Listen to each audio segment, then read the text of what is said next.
Go shai ngai wito go shai. Go shai moadani waderu. Madena matiete godira. Twa matena mwiri waro. Do you know what you're saying? Yeah, it's we are praising God. Yes. Okay.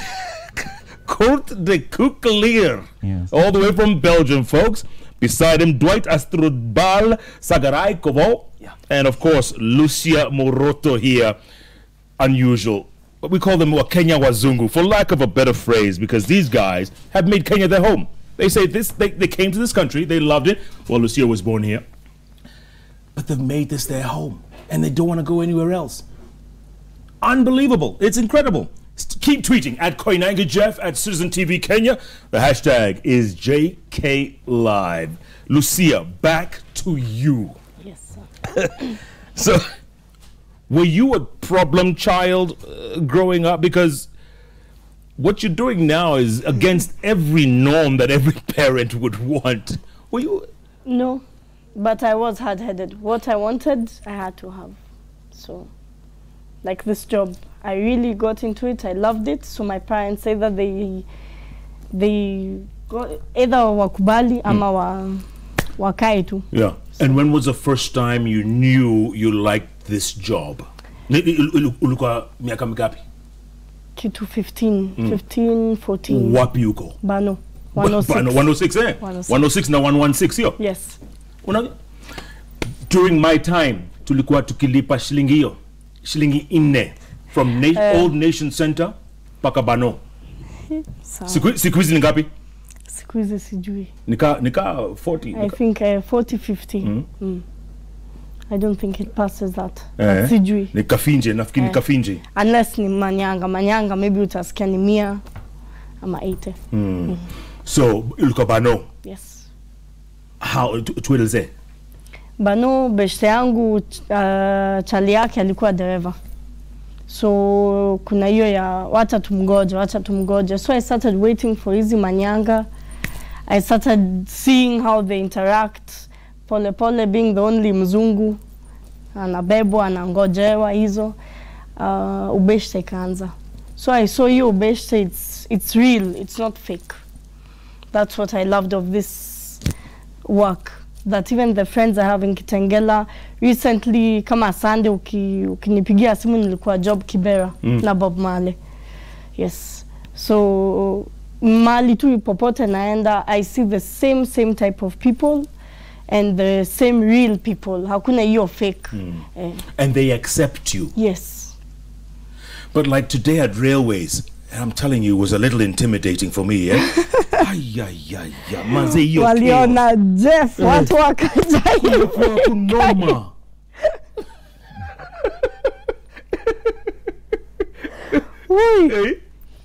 But yes, every day rush hour it's like that.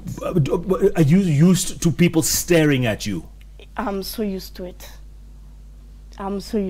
Yes. And what do? Do they talk to you? Do they engage you? Niaje? Yes, most of them, yes. And when they hear you speaking Sheng? But no, I think most of them are used to it. And if it's, okay, kama kuna mtu anaongea vibaya, maybe anaona huyu hajui Kiswahili, I let them talk, then mwisho namuuliza tumemaliza. And then you find someone anastuka. He actually gets embarrassed. Recently, someone talked really badly about me. Then I just backed him up in Kiswahili, and he got so embarrassed. Akaanza kunyambia Kimam pole pole. Told him don't say sorry. So you could have thought of it. Alikuwa akisemaje? Sikutaka kusonga. I was lazy. Kwani mzungu anajifanya nini? Kwani nika slay queen. Haezi songa. And I was in a bad mood already, so I just looked at him. The driver told him, achana na mzungu wetu. Hapana, kwani huwa nafikiria huyu ni nani? Si asonge. At the end, I just looked at him, I asked him, kwani mimi ni bibi yako? The guy turned, he said, I'm so sorry. And nikamwambia usiseme pole. For what? You could have thought that I knew Kiswahili. Yeah. Yes. Hey, akakimya. Kurut. So God spoke to you. Yes. And you had gone back to Belgium, right? Because you said your work permit ran out, right? Yeah. And your passport My expired. passport, Your passport yes. expired. Yes. So you went back home for what, a year? 10 months. Yeah. And when you got your passport back, you said, I'm going back to that place. No, I asked God for guidance, and God showed me in a vision again. Go back to Africa. Wait. How come you keep seeing these visions? I guess it's part of a prophetic gift that God has planted in my heart and that has opened up. So since a couple of years, let's say, this has been opening up more and more. You see visions all the time? When I close my eyes and I go into it, yes. So you saw this vision? Yes. And what was God telling you? So God showed me, and I also hear like the voice coming then. God showed me, go back to Africa, but you go to Malawi now. And he told me, from now on you only wear white clothes and you take a little backpack with you, nothing else, you leave everything behind, and I will use you for healing miracles. And I say, okay God, but how? He said, just go, trust, surrender, and have faith, nothing else. And I booked a ticket to Mozambique because the tickets were half price. And like after 5 days in Mozambique, I was going around in a rural area. Out of nowhere, it started to happen. A pastor who was himself suffering with strong headaches for 2 months, had been in the hospital, nothing had worked. And I arrived in his house, he was not there, it was his wife who received me as a servant of God. And he saw me, the pastor, when he came back from the hospital, and he felt like, wow, an angel has arrived in my house to help me. And he asked me to pray for him. I prayed for him, and the Spirit showed me to go to the mountain next day with him to fast. So we went with about 20 people from his village, and we were like maybe 8 hours there on the mountain.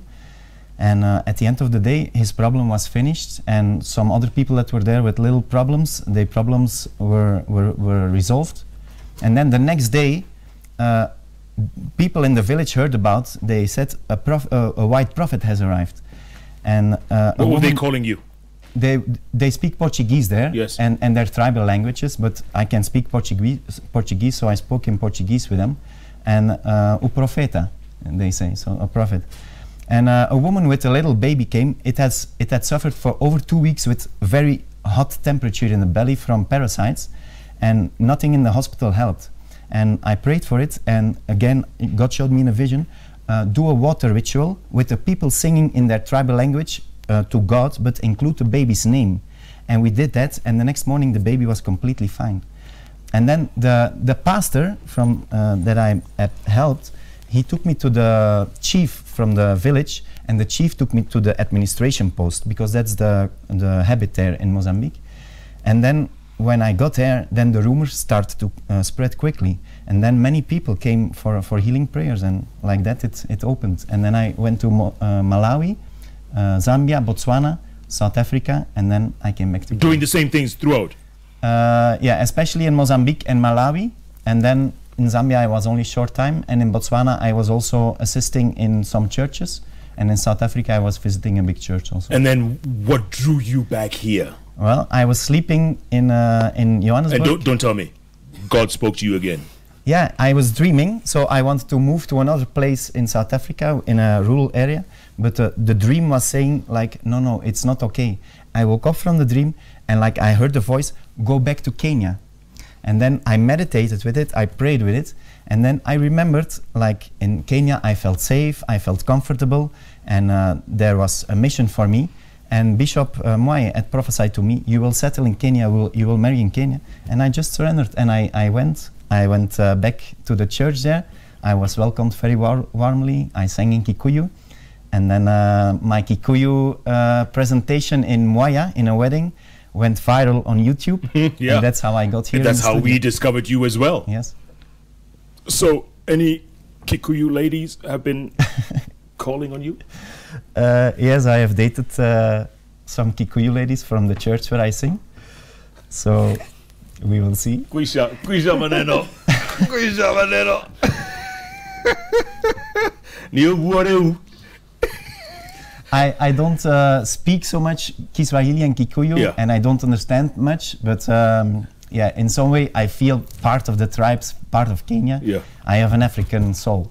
Iguazu, aka Duati. Do you speak? You speak Kikuyu, you just sing it. No, just singing. Just- Few words like Mogate, Iria, Marigo. Yeah. on the Mogate, kitchen. go on, what Yeah. else? Mogate, Iria, Marigo. Yeah, because you know when you have Kikuyu mothers in the kitchen, you listen all of these conversations, the ingredients of the food, and whatever you take from your mothers, it comes immediately to you. Yeah. And where did you meet these mothers of yours you keep talking about? Yeah, I went one day in their congregation to listen their preaching. They invite me, and from there they really adopted me as a children. Up to the point that after the accident, my little brother, my little Kenyan brother here, when went to my room, Dwighty, it's cold, covered with the blanket. And then you switch off the light and close it. Isn't it sweet? I mean, yeah, how can I not say that I have parents and brothers and sisters here in Kenya? Yeah. Yeah. Do you have parents back in Venezuela? Yeah. Caracas? Now, in the eastern part of What's it called? Venezuela, Maturin, Monagas. Yeah. What do they think of what you're doing in Africa?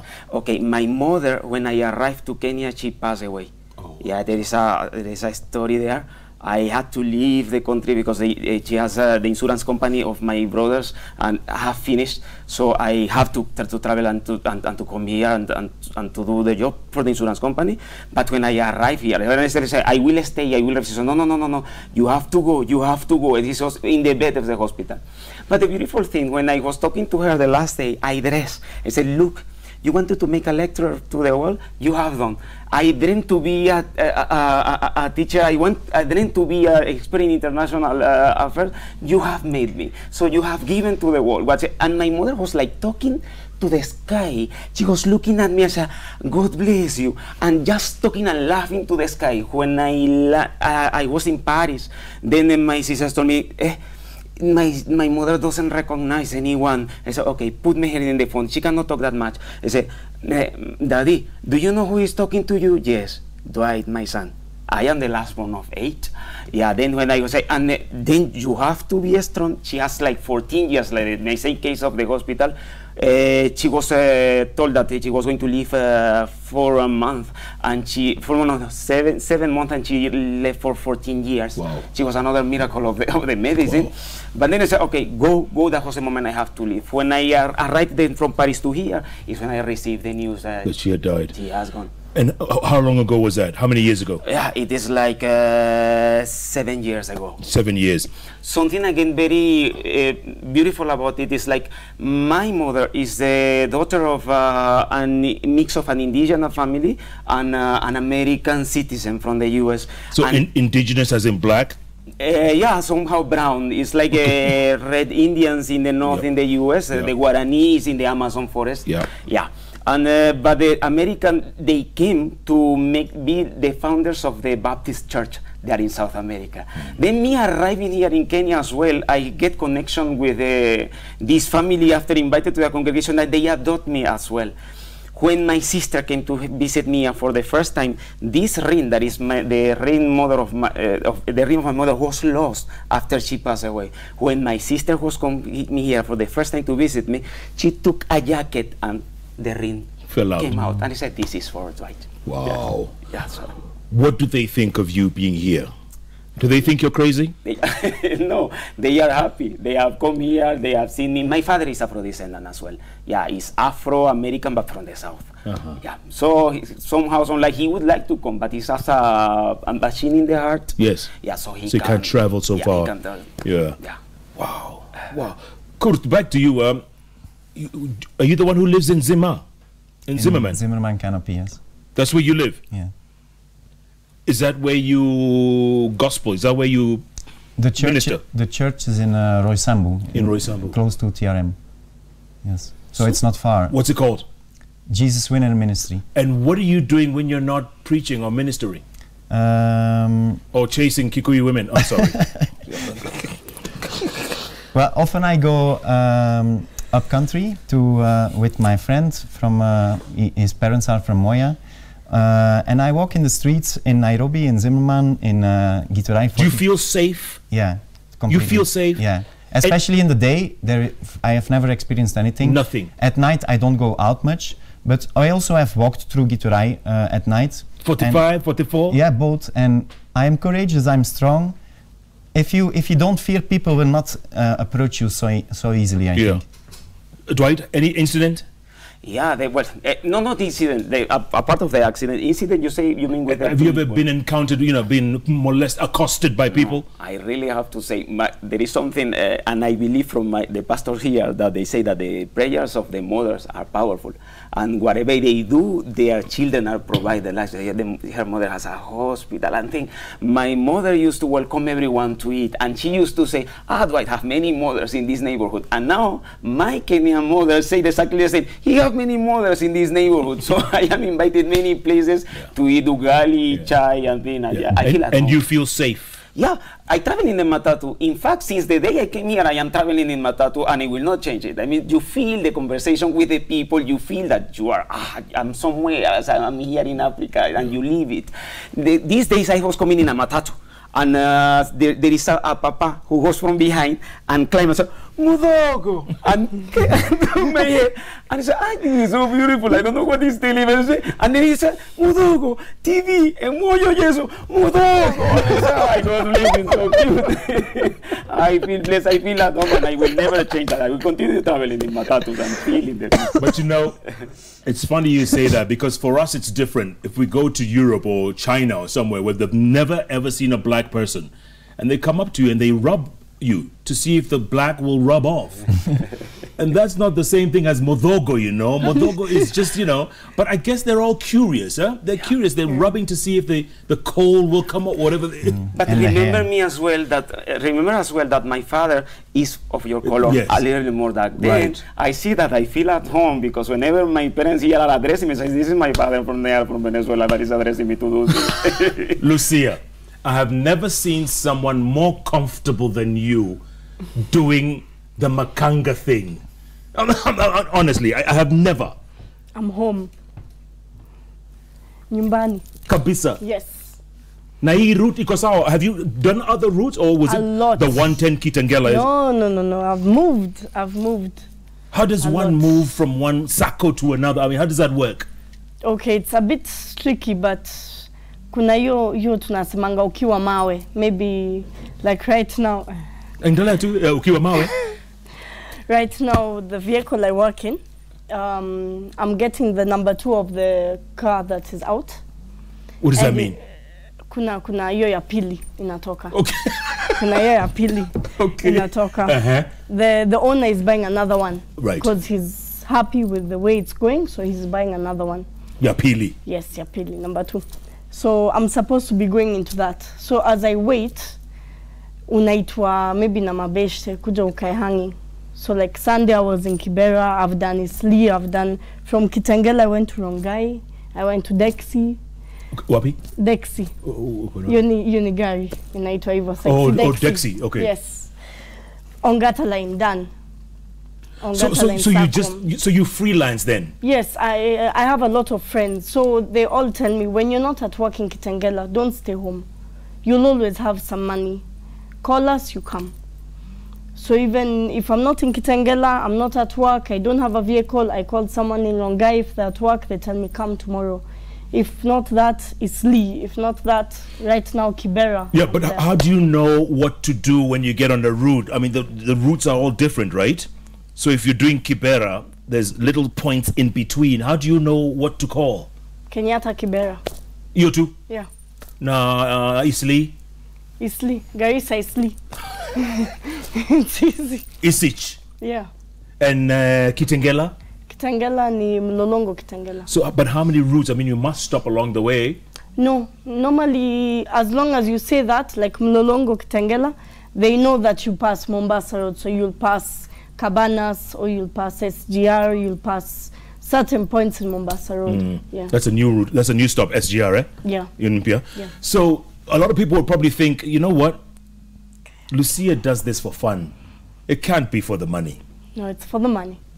I won't go. It's for the money. I used to work with my mom, and actually I believe in what she does a lot. Which is? She has a hospital, a non-profit hospital, And she has helped a lot of people. She's changed a lot. From 2009, I was with her, working hand in hand with her. And then from 2015, I started getting into the matatu on the weekend. So Monday to Friday, it was the hospital. Saturday and Sunday, it would be matatu. And then it reached a point that I saw that the pay is better. And then working with your parents, it's if you have problems at work, you'll find that when you close and you're at dinner, they'll still come up. So you'll always end up fighting. You won't have a boundary. So at that point, I just said, let me just. Then my mother tells me I've become money-minded. Because wanting, okay, providing for my son. I've never been someone who will ask, like, my parents to pay or someone else to pay.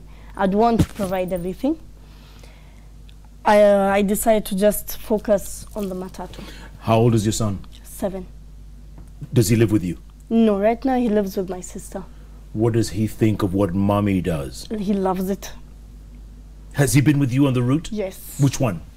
He's been with Wamasa 110, and he's also gone to Rongai. Actually, Rongai, once they called, my friend told him, Kujo usimame kwa mlango, thinking the boy would say, no, no. He shook out from in front and went and stood on the door. So he loves it. He's proud of me. And even when someone asks, what does your mom do? Anajibu, mamangu ni beba beba. And he's really proud of it. Wow. Yeah. Mamangu ni beba beba. Beba beba. Yes. You can't make this stuff up, you know. This is incredible.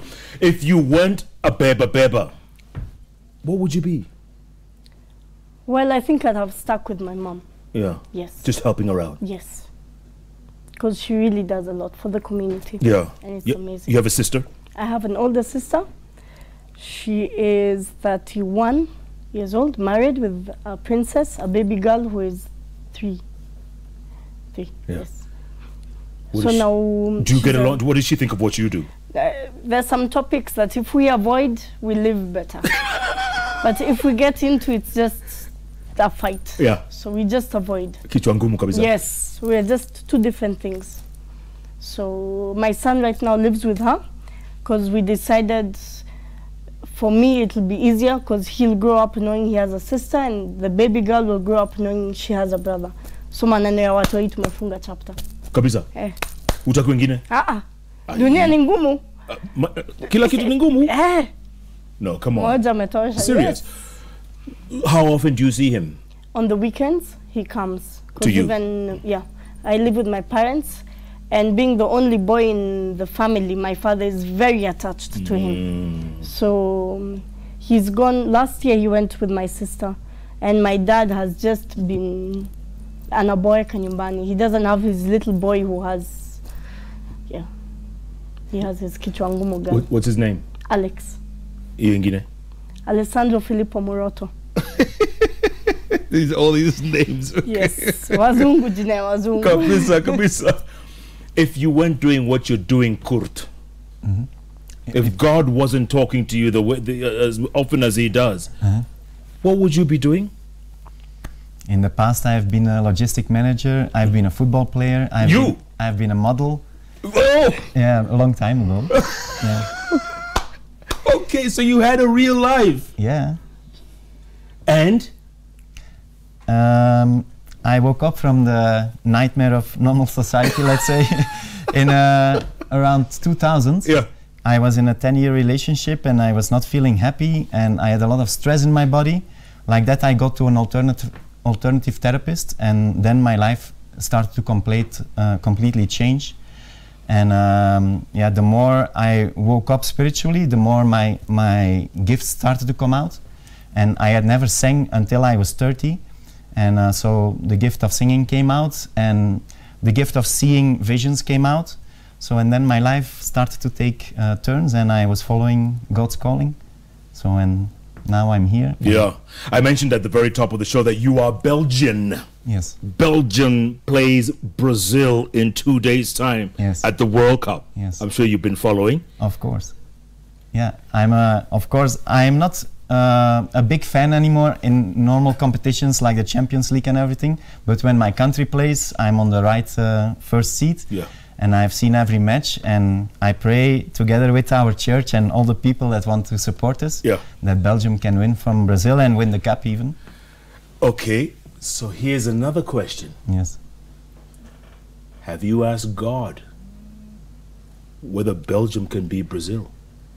I have not asked yet because it's still 2 days, but on the day itself I will hardly pray. I will Bishop ask to pray for my country, and the whole church will pray for Belgium. So, if Belgium beats Brazil on Friday, we'll say Kurt de Koekelier prayed and his prayers were answered. Yeah. I can tell you, last match against Japan, we were behind 0-2.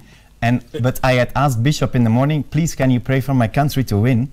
And we came back miraculously from 0-2 to 3-2. I don't know if it would have happened without the prayers. We can't say. If you win on Friday, can I come visit you in church? Can I? Of course, you can come on Sunday. I will testify. Don't call me up there, all right? Just I'll be hiding in the back, all right? Duarte, Iguazu, yes. What about you? Okay, you said at the top of the show you're a long-distance runner. Yeah. So you ran other marathons other than before you came to Kenya? Yes, I did it at home. Yet I never competed there, but I always did from high You were school. always a runner? Yeah.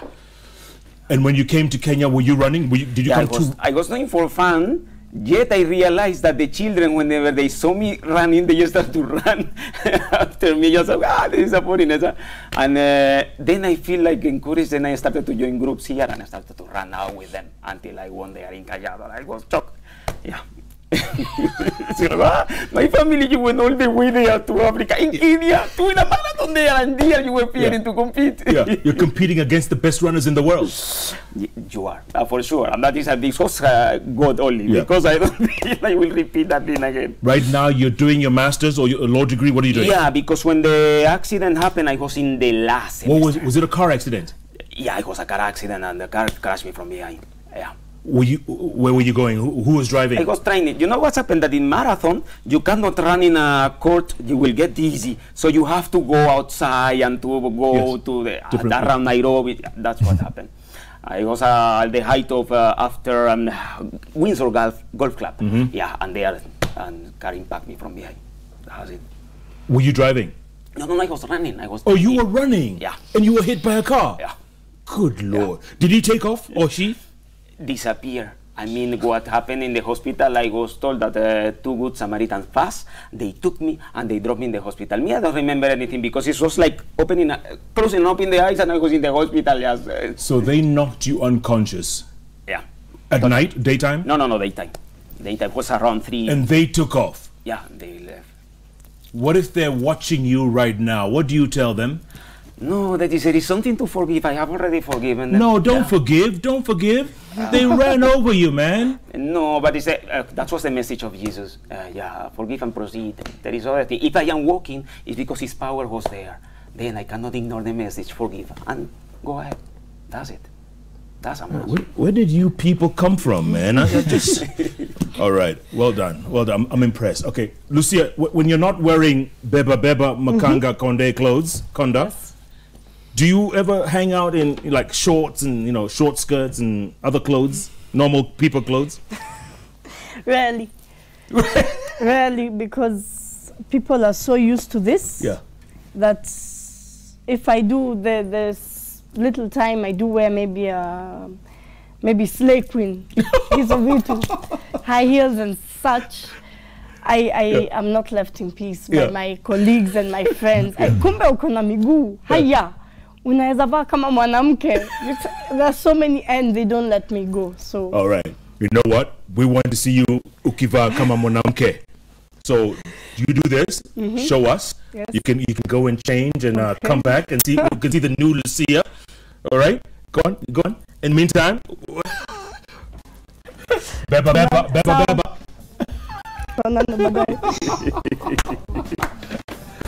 We're gonna take a break, gentlemen. Come back and talk some more. Give us another song, man. Go on. Let's start with you. Good. Gayo yo wakiroho de muendete Gayoyo wa kiroho de muendete.